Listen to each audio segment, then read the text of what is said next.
అందరికీ శుభోదయం అండి. ఇక్కడ కనిపించేవి పెద్ద రసాలు, మంచి సువాసన, మంచి పులుపు ఉన్న పెద్ద రసాలు అన్నమాట. వీటితో నేను చింతపండుకు ప్రత్యామ్నాయంగా పుల్లటి మామిడి తాండ్ర తయారు చేద్దాం అనుకుంటున్నాను. అంటే తాండ్రలాగా చేసి అది చిన్న చిన్న పీసెస్గా కట్ చేసి పెట్టుకుంటే మనం చింతపండు ఎలా వాడతామో ఇంకా అంతకంటే ఈజీగా ఇది వాడచ్చండి. అంటే గింజలు కానీ ఏం లేకుండా డైరెక్ట్గా ఇది వాడుకోవచ్చు అన్నమాట. ఇప్పుడు ఎలా చేయాలో చూద్దాం. ఈ మామిడికాయలు తీసుకొచ్చాం కదా, శుభ్రంగా కడిగి కొంచెం తుడిచి పీల్ చేసిన మామిడికాయలు అన్నమాట. ఇప్పుడు మనం చేసే ప్రాసెస్లో ఏంటంటే ముక్కలు మనం ఎంత పెద్దగా తరుక్కున్నా పర్వాలేదు. తర్వాత ఇలా టెంక ఉంటే కనుక టెంక కూడా వేసేయచ్చు. 2 కాయలకి టెంక ఉంది, ఒకదానికేమో జీడి ఉంది. ఇంకా టెంక ఫుల్గా ఫామ్ అవ్వలేదు, అందువల్ల మనం చూసుకోవాలి జాగ్రత్తగా. అది ముక్కలు కొంచెం పెద్ద పెద్దగానే కట్ చేసేసారు. ఇప్పుడు మనం చేసే ప్రాసెస్లో ఒక భాండీ, అడుగు మందంగా ఉన్న భాండీ తీసుకుని ఇదిగో ఈ విధంగా మనం తరిగిన ముక్కలు ఇందులో వేసేసుకోవాలండి.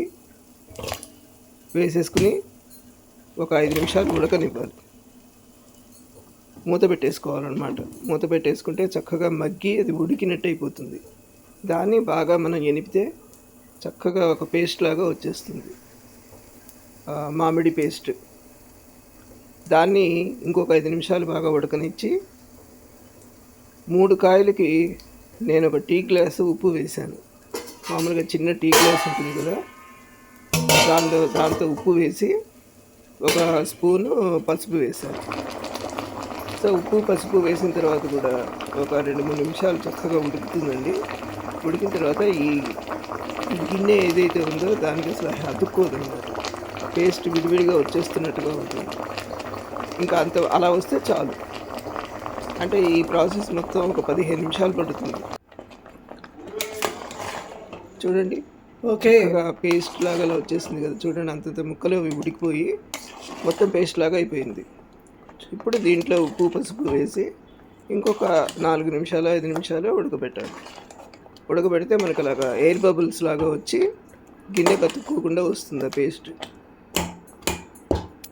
అప్పుడు ఇంకా స్టవ్ ఆపేసి కొంచెం ఈ ఆవిర్లు తగ్గిన తర్వాత 2 పళ్ళేల్లో చెరి సమానంగా పోసేసుకోవాలన్నమాట. కాస్త ఆవిర్లు రావడం తగ్గిన తర్వాత చక్కగా ఎండలో ఎండబెట్టేసుకోవాలి. చూడండి, ఈ టెంకకున్న ఆ మొత్తం ముక్కలు అవి కూడా ఆ పేస్ట్ లాగా, అదే మామిడి ఇది ఇంకా ఉంది కదా, ఇందాక టెంక చూసినప్పుడు చాలా ఉంది దానికి కూడా. ఇప్పుడు ఈ ఉడకడం వల్ల అది మొత్తం వచ్చేసింది, ఓన్లీ ఆ టెంక ఉంటుంది అంతే. ఈ విధంగా ఉప్పు పసుపు కలిపి బంగారపు కలర్లో వస్తుందండి పసుపు కలవడం వల్ల. ఈ పసుపు కూడా మనం పసుపు కొమ్మలు తెప్పించి చక్కగా ఎండబెట్టి మరబట్టించిన పసుపు అండి ఇది. అందువల్ల మనం మంచి యాంటీబయాటిక్గా ఉపయోగపడే పసుపు వంటల్లో విరివిగా వాడుతూ ఉంటాము. ఈ విధంగా చక్కగా అంతా కలిపి అది చూడండి, గిన్నె కతుక్కోకుండా అది ఉడికి ఎయిర్ బబుల్స్ లాగా వస్తుందన్నమాట. వస్తే ఇది పర్ఫెక్ట్గా ఉడికిపోయినట్టు. ఇప్పుడు మనం స్టవ్ ఆపేసుకోవచ్చండి. ఆపేసి కంచాల్లో పోసి కాస్త ఆవిరి రావడం తగ్గిన తర్వాత నా దగ్గర ఒక నెట్ ఉంది, మస్కిటో నెట్. అది టేబుల్ మీద పెట్టి ఒక లేయర్ కింద ఈ కంచాలు పెడతామన్నమాట. అంటే ఈగలు దోమలు ఇలాంటివన్నీ ఏం వాలకుండా చాలా హైజీన్గా ఉంటుందండి. చూడండి ఎంత బాగా వచ్చిందో. ఇప్పుడు మనం కొంచెం చల్లారిన తర్వాత ఈ టెంకల్ని సపరేట్గా చేసి ఓన్లీ ఈ గుజ్జు మాత్రం ఎండబెడతామన్నమాట. ఈ టెంకలతో ఏం చేస్తాం మరి, అవి కూడా పారే అవసరం లేదండి, పారేయక్కర్లేదు. అవి కూడా ఇంకా పులుపు అది ఉంటుందన్నమాట బాగా దానిలో కూడా. అందువల్ల ఈ ఎండ దెబ్బ నుంచి కాపాడే మామిడి చారు పెట్టుకోవచ్చు అన్నమాట. దీంతో స్టీల్ కంచాలు నేను ఇవి ఎండబెట్టడానికని ఈ ప్లేట్స్ కొన్నానండి. ఇది ఎప్పుడు కూడా అడుగున డౌన్ ఉండి పైన ఇలా ఉండకుండా ఆ ఎండబెట్టే పళ్ళెం ఫ్లాట్గా ఉండాలి. టెంకలు చూసారా? అలాంటి పళ్ళెలు ఉంటే దానిలో పోస్తే చాలా బాగా ఎండుతుంది అది. ఇప్పుడు ఈ జ్యూస్లో మొత్తం తీసేగా మిగిలిన టెంకలు అనమాట ఇవి. వాటితో మనం చారు పెడుతున్నాను. చారు కూడా చాలా మెడిసినల్ వాల్యూస్ ఉన్నాయండి. ఇలా ఆరబెట్టి తీవ్రమైన ఎండను తట్టుకోవాలంటే తర్వాత వారానికి 2 సార్లైనా ఇప్పుడు బయట చారు చాలా మంచిది అనమాట. ఎండబెట్టి అన్నంలో తినడం. మనం ఒక భాండీలో ఇలా నీళ్లు పెట్టుకుని కొంచెం కాగిన తర్వాత ఈ టెంకలు దానిలో వేసేయాలి. వేసినప్పుడు మరి ఈ పులిపే సరిపోతుందా, ఊరికే ఇవి తక్కువ అవుతుందేమో అనుకుంటే నేను ఇంట్లో తయారు చేసి పెట్టుకున్న ఈ గోంగూర ఆకులు పూలు కలిపి చేసి పెట్టుకున్న ఒక మిశ్రమం ఉంటుందండి. ఎప్పుడైనా కొంచెం టాపప్ చేయాలి అంటే నేను అది వేస్తూ ఉంటానన్నమాట. అంటే కరివేపాకు వేసినట్టుగా మనం కరివేపాకు వేస్తాం కదా, అదే కలర్లో వస్తుంది, కొంచెం గ్రీనిష్గా అట్లా ఉంటుందన్నమాట. కానీ ఇది కొంచెం పులుపు సరిపోదేమో అనుకుంటే అది మనం టాపప్ చేయొచ్చు. ఇప్పుడు ఈ నీళ్ళల్లో టెంకలు వేసాం కదా, కొంచెం ఉప్పు, 2 బెల్లం ముక్కలు వేసి కొంచెంగా పసుపు వేయాలి. ఈ విధంగా తెల్లుతున్నప్పుడు ఈ గోంగూర పొడి వేసానమాట. ఆ గోంగూర పూలు ఎర్రగా ఎంత బాగుంటాయి కదండి, భలే పులుపు ఉంటాయి అవి. ఇప్పుడు చూడండి, ఈ చారులో 1 స్పూన్ ఆ పొడి కూడా వేసాను అనమాట. ఇది గోంగూర పూలు డ్రై చేసి, ఆకు కూడా ఇంట్లోనే డ్రై చేసి చేసిన పొడి అండి ఇది. ఇది కూడా సంవత్సరానికి సరిపడా మనం చేసి పెట్టుకోవచ్చు గోంగూర వచ్చేటప్పుడు. ఈ విధంగా 1 స్పూన్ వేయడం వల్ల లైట్ గ్రీనిష్గా ఉంటుంది. ఈ పులుపు టాపప్ చేసినట్టుగా ఇది సరిపోతుంది అనమాట. ఇప్పుడు ఈ విధంగా బాగా ఉడికిన తర్వాత కొంచెం మెంతులు, ఆవాలు, ఇంగువ తిరగమత పెట్టుకోవాలన్నమాట దాంట్లో. ఇప్పుడు ఈ కంచాల్లో పోసిన ఇది ఉంది కదండి పేస్ట్, ఈ విధంగా అన్నిటి కింద పెట్టా.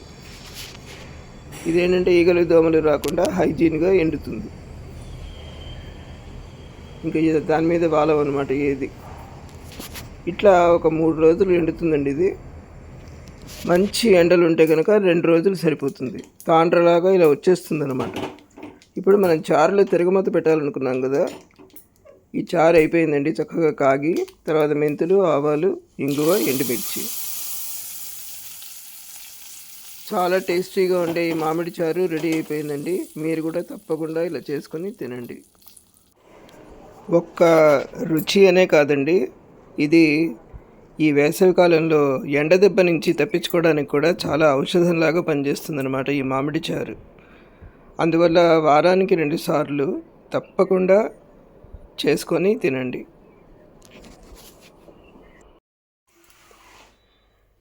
ఈ విధంగా డే టైంలో ఎండలో ఎండబెట్టినది రాత్రిపూట ఫ్యాన్ హై స్పీడ్లో ఉంచి గాలి బారేలాగా ఉంచాలండి. అది గాలి ఆడటం వల్ల చక్కగా డ్రై అయిపోతుందన్నమాట. ఇది 3 రోజుల తర్వాత ఈ విధంగా డ్రై అయిపోయిన ఈ చింతపండు ఈ ఫ్లేక్స్ చూడండి ఎంత మంచి సువాసనగా ఎంత బాగా వచ్చినాయంటే, ఇది మనం రసం సాంబార్లోకి జస్ట్ లైక్ దట్ మనకి ఎంత పులుపు కావాలో అంత ఒక పీసు 2 పీసులు వేసేస్తే చాలా బ్రహ్మాండంగా, చింతపండు మామిడికాయ అని చెప్పలేరనమాట అసలు ఎవరు. అంత డిఫరెన్స్ ఏమి లేకుండా మనం ఉపయోగించుకోవచ్చు. ఇదొక విధానం అండి. కొంత మామిడి ఒరుగు కింద చేసాము. ఇప్పుడు ముక్కలు తరిగి డైరెక్ట్గా ఎండబెట్టేస్తున్నామండి. ఒక 3 రోజుల్లో గలగల్లాడుతూ ఈ మామిడి ఒరుగు తయారైపోతుంది. చూడండి, ఈ విధంగా సన్నగా ముక్కలు తరిగేసి డైరెక్ట్గా ఎండలో ఎండబెట్టేసేయడం. రాత్రిపూట ఇది కూడా ఫ్యాన్ గాలి కింద ఆరనివ్వాలి. ఈ విధంగా ఒక 3 నుంచి 4 రోజులు మంచిగా కలగల్లాడిపోయేలాగా ఎండబెట్టాలి. ఇది మామిడి ఒరుగండి. సో ఒక మామిడికాయ సీజన్లో మామిడి పుల్లటి తాండ్ర, అది రసం సాంబార్కి వాడుకోవచ్చు. ఇదేమో మామిడి ఒరుగు, తర్వాత ఆమ్చూరు దాన్ని పొడి చేసి అది వాడుకోవచ్చు. ఈ విధంగా మీరందరూ కూడా తప్పకుండా మామిడికాయని ప్రిజర్వ్ చేసి ఈ సమ్మర్లో సంవత్సరం మొత్తం తినండి. Thank you very much for watching my video. మీ అందరికీ నచ్చినట్లయితే please like and subscribe. Thank you. మనం కొన్ని పరిస్థితుల్లో చింతపండు అసలు తినొద్దు అని చెప్తారు. కడుపుకి చాలా తేడా చేసినప్పుడు, గ్యాస్ట్రిక్ ప్రాబ్లం వచ్చినప్పుడు చింతపండు అనేది కొంచెం అవాయిడ్ చేయండి అని చెప్తారు. ఆ టైంలో కూడా కొంచెం ఆమ్చూరు వేసి, ఒక టమాటా వేసి చారు పెట్టుకుని తినచ్చండి. ఈ ఆమ్చూరు అనేది పొట్టకి మేలు చేస్తుంది.